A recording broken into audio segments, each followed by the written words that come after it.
In July this year, in a small West Sussex village, people woke up one morning to an unfamiliar sight. Their new neighbours, a group of Buddhist monks, on their arms round. Their order has existed in the East for 2,500 years, and they've come to England now in response to a growing interest here in Buddhism.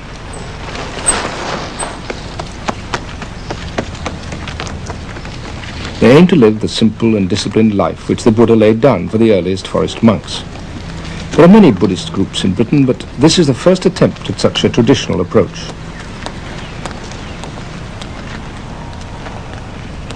They have to follow 227 rules which govern every aspect of their life.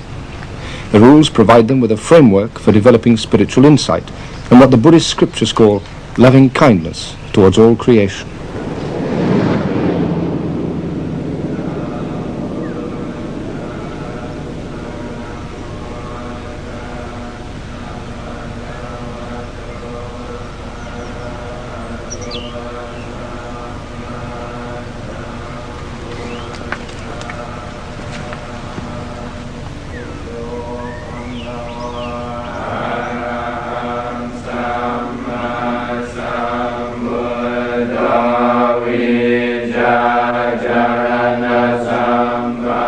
The community consists of about 20 monks, novices and lay followers.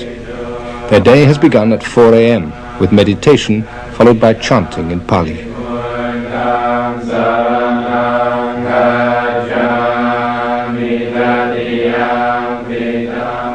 But very little of their day is taken up with ceremonies. They've just moved into a derelict Victorian house with a 100-acre forest nearby. Their first task was to clear up all the debris and make it habitable.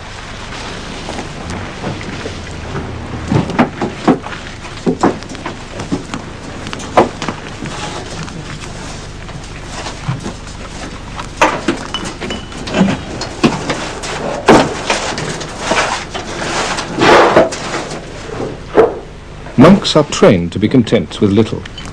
They eat only one meal a day. They don't listen to music, watch television or read novels. They have to remain celibate and they are permitted few possessions.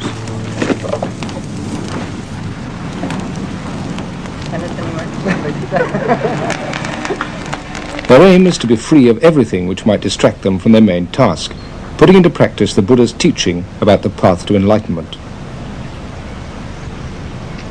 The spiritual head of the order is the Venerable Ajahn Chah. He has come from Thailand for a few weeks to lend his support to the new sanctuary. ในเวลานี้ชาวตะวันตกนี้กำลัง Many people in the West today seem to have much dissatisfaction and unhappiness in their hearts, and they feel they don't have a satisfactory means of dealing with it. The teachings of the Buddha offer the practice of meditation, which is a way of solving problems and overcoming confusion. We've been invited over here because many people want to learn how to put the teaching into practice, with the aim of finding a path through their confusion towards peace and calm. But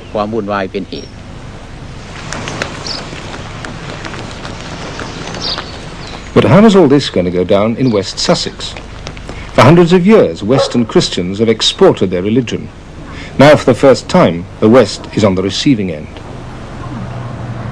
This little hamlet is essentially, it's been steeped in religion for hundreds and hundreds and hundreds of years, Christian religion. We have this little shepherd's church, we always sort of called it, I suppose it was a shepherd's church, which is in the Doomsday Book. And you have the old manor, which was originally an abbey. Even the ground, I would say, was steeped in Christianity. There are just a few people, but they all mind. They do mind terribly. Not the ones anti anything at all, but this is absolutely alien to the locality. It's an intrusion. It's an invasion. They're all coming from outside. One doesn't know whether they're English, where they come from, anything about them. And they're all searching for something. We've got what we want. I mean, we've only got to look out of this wonderful world, and here we've got a God. Always have had a God. Well, we're not at all anti the monks. I mean, in this godless world, anything that has some sort of spiritual content, which we think they have, is better than nothing. I mean, what is there against them, actually? Well, I think their discipline is very high, as far as I understand. I mean, the people I've met are absolutely delightful. I had a fit nearly when I see them come down in the woods. I looked up as I was working, you know, and I thought, Lord, what's this coming? But I didn't know they were around, so I got talking to them and found them very friendly. Well, I think it's all right, provided they keep to themselves. They won't do us any harm. So I don't know what they're doing now. They're searching for food. Yes, I disapprove of that, frightfully. I reckon these people can get their own. That's what I feel. I've been about too long, I think. The hardest point for the monks to get across was why they went on their traditional alms round. Were they just scroungers, or was this a vital part of Buddhist practice? To try to explain this and many other points, soon after they arrived they held a meeting in the village hall. A film was shown on their parent monastery in Thailand, where most of them were trained. These monks in northeast Thailand are on Bindabat, the daily dawn walk to receive their food offered by the villagers.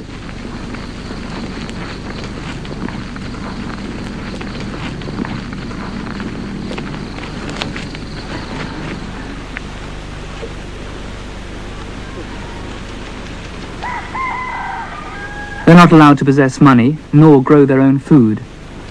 This ensures their total dependence on the lay community, so they can't cut themselves off in a spiritual cocoon.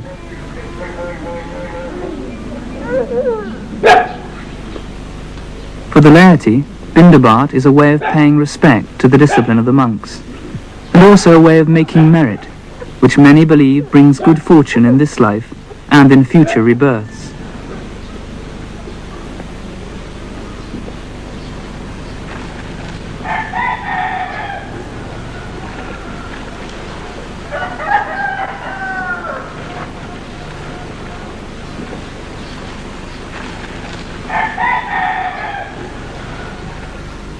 Rumours in the Sussex village had been rife. If they weren't the Moonies, then they were communist spies, or the abbot was the king of Thailand in disguise. There were many questions to be answered. The meeting was chaired by the local vicar. Would anybody like to start the ball rolling? I think this is the most remarkable event which this hall has ever seen. And I'm quite prepared to believe that I shall wake up tomorrow and it was all a dream. And my question is, what is the size of the community? How many hangers-on are there? And is it going to grow, or is it going to remain much as it is? The number of cars that are arriving at the weekends. This is what we're worried about. Are we to expect more of them in the future? The only reason people are asking you questions is because you're different. You know, you come here dressed all in your funny gear. All I've got to say is good luck to you. If you can make a go of it and get something for nothing, great. I honestly mean it, you know. Good luck. Thank you, George.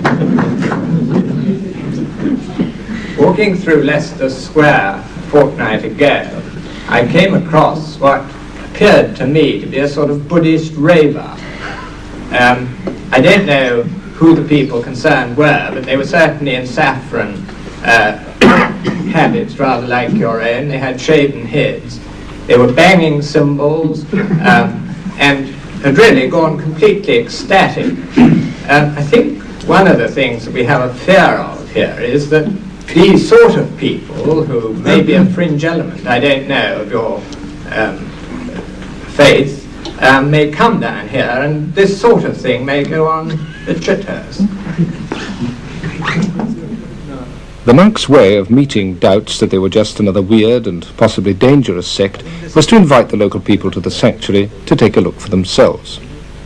They explained that their rules forbade them to ask for food, and they didn't expect to be fed by their neighbours, but they were keeping up the tradition of the alms round partly as a way of making contact.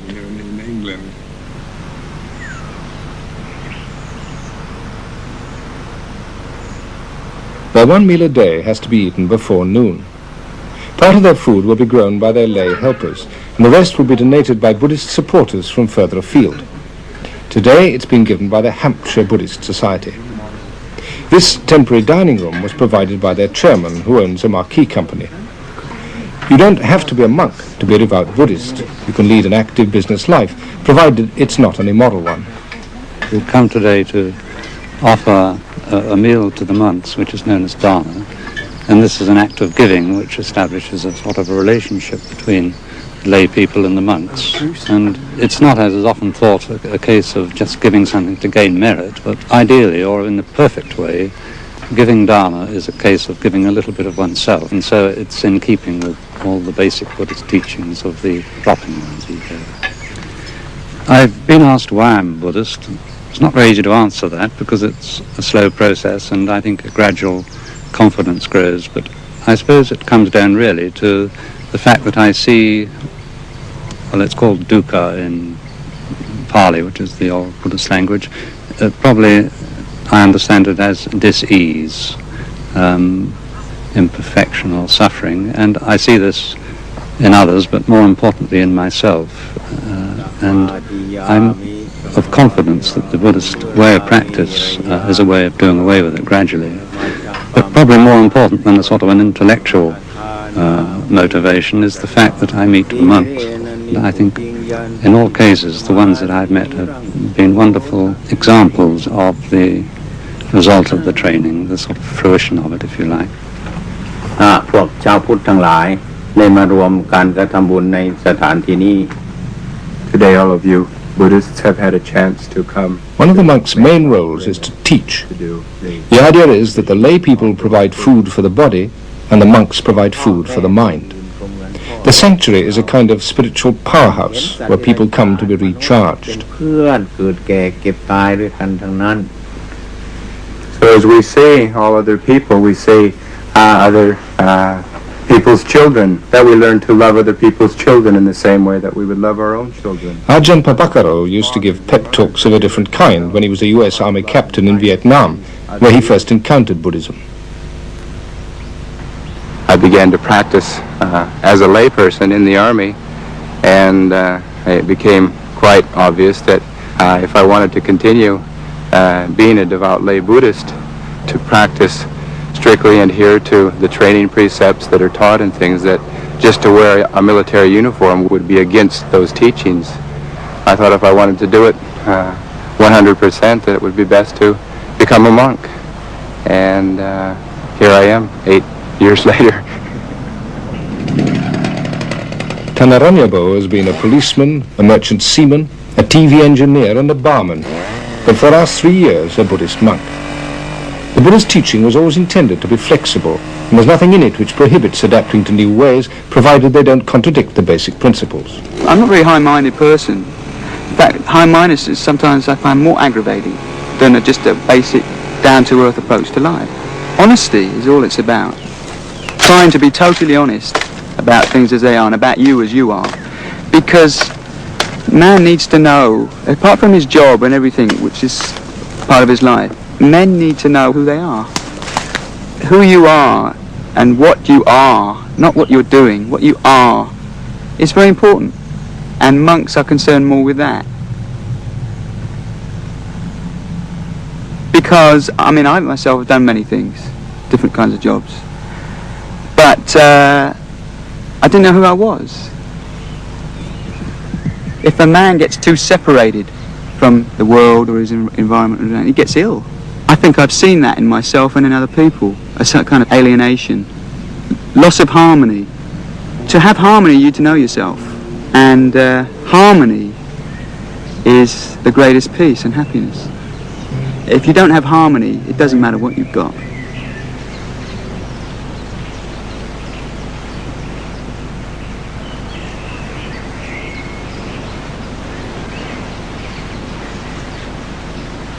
Meditation is seen as the path towards harmony. The Buddha taught that the main reason we become unhappy in life is that we fail to recognize that nothing can last forever. So we cling to possessions, our youth, happy feelings, our loved ones, in the vain hope that things will never change. And when they do, we feel thwarted and miserable. The aim of Buddhist practice, meditation combined with moral living, is a very down-to-earth one, to find a way of overcoming unhappiness. The Buddha taught that this can only be achieved when we reach a sense of detachment, a perspective from where we're no longer upset by the ups and downs of life.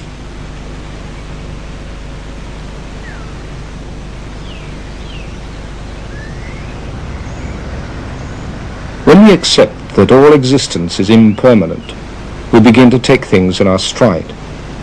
And once we stop clinging to things as though they last forever, then we begin to overcome unhappiness.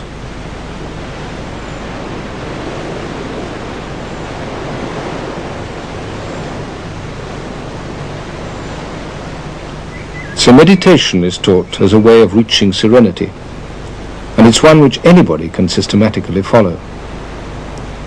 The Buddha wasn't a god, but a man who 2,500 years ago found a way of reaching the ultimate serenity, nirvana.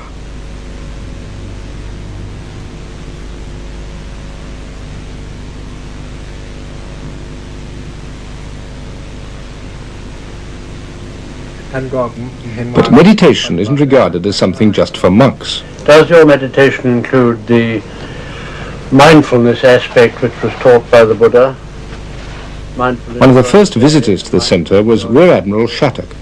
He developed his meditation technique when he was Admiral commanding the Malayan area. I think what is significant about meditation at the present moment is the way in which it's spreading. It is a form of scientific prayer which people can learn by stages, and not only learn but be convinced by stages that they are doing something which is benefiting themselves, not because they become richer or do their job better, but simply because they feel much more complete in themselves as a more complete person. The object of the exercise is simply to find the inner resources of your being and make more use of them in your daily life. When one has the greater sensitivity that the development of the mind gives you, you are better able to know how to help your fellow men and what they need and what you yourself can give them which will help them on their way. I think this is the object. It's a selfless object. It's not a selfish object, although selfish satisfactions may come from it incidentally.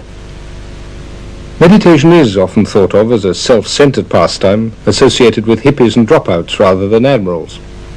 But many of the people here have come not to escape the world, but to find out how to be more effective in it. I'm an occupational therapist. I was working in a psychiatric unit with people who had different kinds of emotional disturbance, and I enjoyed the work, but I felt that there was probably a better way to help people, and that really I needed to learn a bit more about life and about myself so that I could begin to have some understanding of the sort of things that were happening to these people.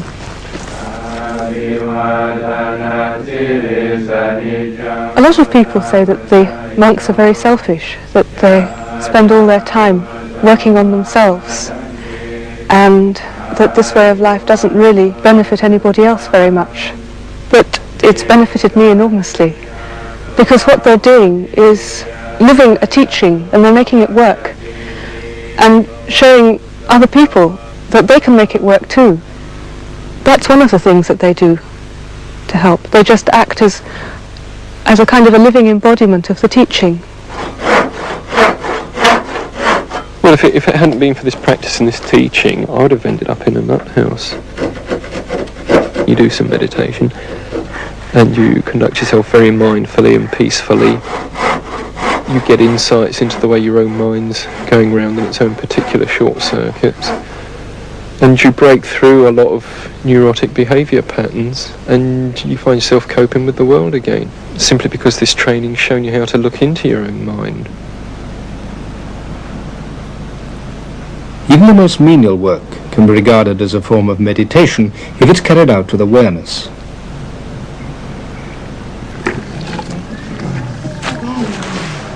The aim of the training is to make them constantly aware of the present moment. Since monks are forbidden to till the soil, this is done by a novice or layman. One of the community is a former property millionaire who now seeks a different kind of satisfaction. No, not digging. Just the weed. I show you. You see? Okay. In charge of the gardens is Walter Stangl. As a German soldier in the last war, he was imprisoned by the Russians in Siberia. For some years he was a Buddhist monk himself, but most recently he's worked as a head gardener at Kew. Now he's decided to devote the rest of his life to this community. You see, you take it off, put it here in. Yeah. Through Buddhism, I found out more or less or a little bit who I am, and I'm still discovering how little I am. Buddha said, don't believe in me, what I say, just find out for yourself, not believing on thinking it's this is or that this way. Stand on your own feet, be your own explorer, your own discoverer, and see what is on. What's the meaning of life? What's the purpose to be here? Is it just the purpose here to accumulate money, property, houses and cars and all the rest of it? I don't think so. There must be something else, and I feel Buddhism is coming more and more to Europe. We are tired in this saying, believe in me and follow me. Now this Buddhism is coming to waken up people, to find out for themselves what is it.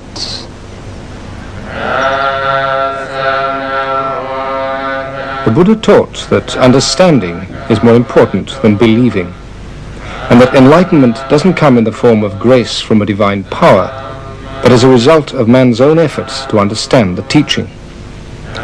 Here the monks are performing a ceremony for a couple who've recently been married. The groom was once a monk himself. There's no dishonor in having disrobed, since Buddhists accept that all states are subject to change.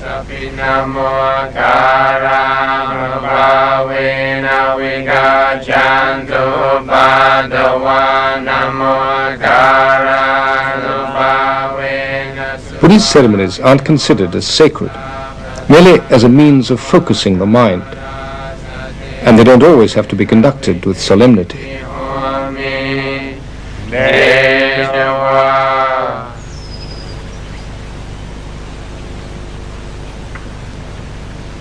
At the end of the ceremony, they tie a thread as a gesture of good luck. Even the cat benefits from the ritual sprinkling.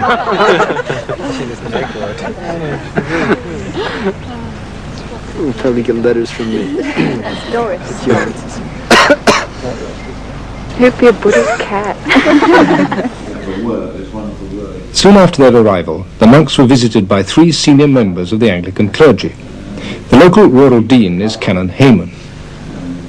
Could be asked why you come from another culture wearing the particular robes that you do wear into our society, which has a long, rich tradition of spirituality and meditation. When I was asked to come to England, people would say, are you going to wear those robes? They'll only repel people. People will think you're some kind of hippie or freak, and that it will not help Buddhism at all. You should dress for the particular cultural setting you're going to. And then we reflected on this for a while, and we thought, but yet this is only a matter of opinion. It has to be tried first, because symbolically these robes have a tremendous amount of value, and the color, the shaven head, and all these are symbolic of those who leave the home life or the homeless life. Like shaving the head is a way of saying I'm giving up the worldly life, because hair can be a great sign of vanity and attraction. But we're not here to criticize or to fault find with the society, but to show by our own example a way that is possible to live in this society without being caught in the foolishness of it. But not all local Christians were so willing to listen. Pastor Carter is a minister from the Evangelical Church. Jesus said, I am the way, the truth, and the life. No man cometh unto the Father but by me. I am the door. And what's happening? All these false religions are coming in from the East. False cults are coming in from America. We're dabbling in the occult, and this is not the answer. The answer is found in the Lord Jesus Christ. And so come back to your question. I'm sorry, and I'm grieved that England is now turning to all these false religions which are not really the answer. Buddha is dead, but Jesus Christ is alive.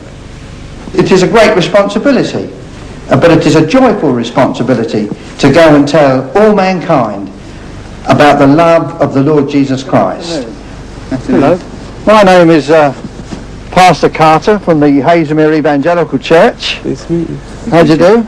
Now I come to you from all the Bible-believing Christians in this area, and I've come to tell you the great message that Jesus Christ loves you, and he died for you to save you from your sin, and he's living today. I was only speaking to him this morning. He's a living Lord. He's a living Lord.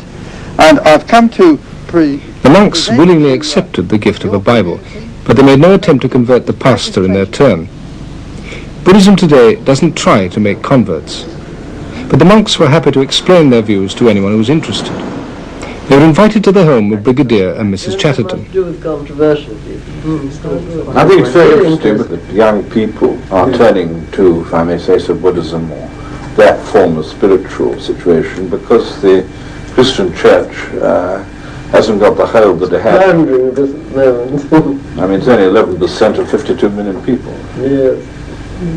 Doesn't grip, does it? Doesn't seem to, no, that's the point. We see religions, any religion, as a convention or a tool or some kind of vehicle which we use in order to transcend the worldly suffering, the cycle of birth and death, in order to be one with the ultimate truth. And I think in Christianity, maybe the conventions they use, the words are different, the way they talk, but it all is pointing in the same direction at that which is, say, beyond description, that which we call immortal, or beyond birth and death, that which is perfect and complete. Yes. We're not claiming that ours is the only true path, but it is one of the conventions that we, through our own personal practice and experience, have found very useful and beneficial. The main problem when one religion tries to understand another is the lack of a common vocabulary. This is what the local clergyman hoped to find. They showed the monks around a former Christian priory, which seemed a suitable setting for a metaphysical discussion. When you are meditating, are you having any regard to what we would call God? I'd be very shy of using the word God. I would say that it's becoming aware of the way things are, the way your mind is, the way that your mind works, but the way that all things are interconnected, interrelated. It's opening yourself up to that which is beyond your immediate knowledge and realizing there's something beyond that which arises and that which passes away, that which is mortal, that which is born and dies. But whatever that is, you can't understand it and you can't name it. What I'm worried about is that we don't seem to have a word which we can both use to describe what we're seeking. If I'm seeking ultimate truth, and if the abbot and Buddhist monks are seeking the ultimate truth, and if we accept that the ultimate truth cannot alter or be anything different, then there must be some way in which we can communicate with each other. The world will separate us, right? He's a Buddhist, I'm a Christian. But intrinsically, basically, in what I'm doing, I feel that there is as much between you and me as there is between any other worshipping and sincere and devout Christian. So that I can see it if it gets anywhere. Local clergymen like the Reverend Christopher Boxley feel they personally can find a meeting point. But for the Church of England as a whole, does the presence of Buddhism in any way pose a threat? It can't be bad if it's something that challenges you. And the presence of Buddhists in rural West Sussex, which is traditionally the sort of heart of the Church of England, the challenge in itself must be something which says, well, what is this tradition? If our tradition is worth anything, the tradition of Christianity, the tradition that many of us have been prepared to die for and all sorts of things, really, what is it saying? The old argument of the Church of England being the Tory party at prayer. I mean, this is something which does put a lot of young people off. We need somehow to say that beyond the dreariness, beyond the formality, beyond everything that you associate with churches and boredom, there is a tradition of seeking the truth. The Buddhists have given us, or by being here, give us the opportunity to look at our own traditions and, I hope, to preserve what is worthwhile in those traditions, but to have the courage also to say about some of them that really they're not worth keeping. It's early days yet to see how Sussex will take to Buddhism. Yeah, right. But it doesn't seem likely that familiar rituals will be abandoned in favour of Sunday afternoons in the lotus position. By comparison with the active pursuits of rural Sussex, Buddhist meditation might seem a rather passive and therefore unrewarding pastime. The monks don't condemn the active life, but their hope is to demonstrate to their neighbours that the most effective actions come from a still mind, and that the path to the still mind is meditation. The Buddha said, when a man attains wisdom through the teaching, he becomes serene and at peace, like a lake, which is deep, clear, and still. Many people say Buddhism is very nihilistic, which, when you look at it in terms of you, your little self, living in this vast universe, it is. It's a total annihilation in a sense. But it's an annihilation of that small-minded way of looking at the world, always from you, ego-centered thing. But that's not all there is. And when that dies, something very beautiful comes into being. And that's the side of people who don't understand when they make that accusation. And as I've seen with people who've meditated, the more they've stuck it and meditated and their self has been ground away, they just start to blossom. It's incredible. I mean, if that's death, I mean, that's fine with me. All this can never be fully understood if all we do is talk about it. Just as we can never know whether an apple tastes sweet or sour, unless we actually taste it for ourselves.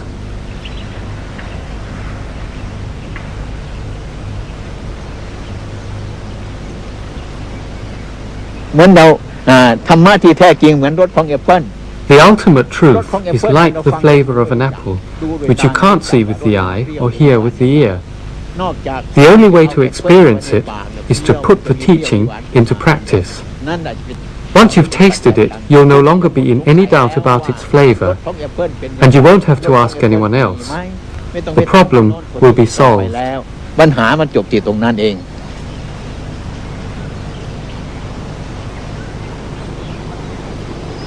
Right up.